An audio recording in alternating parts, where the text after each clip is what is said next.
Hi, it's me again with Corel tips and tricks. Earlier today, I made a video on how to draw this, but with the exact same pattern, and I kind of showed that off in the first video, so this is part two. You can make this pattern and this pattern, or this pattern, all from this, depending on how you do it. If we take this thing and Control D and make a duplicate, and then hold down the Control key to do that, and then just do it again, we will get the original pattern that was in the first video.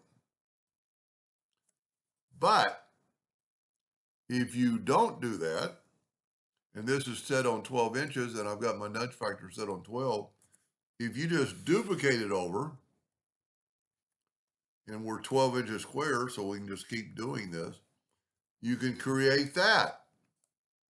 Or you can Control D and make a duplicate, mirror the first one, and then hit the plus key and do that. Well, how did I do that? Oh, then I take this and Control D and make a duplicate and move it like that. And you get that pattern. I almost thought I was losing my mind.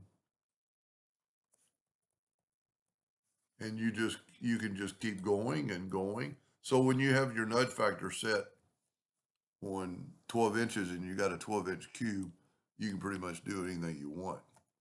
So that's pretty cool. I mean, the time it took to draw this right here wasn't very much, but you can reap the benefits if you're into creating patterns like that. Anyway, just an idea. Hope that helped. Thank you for watching.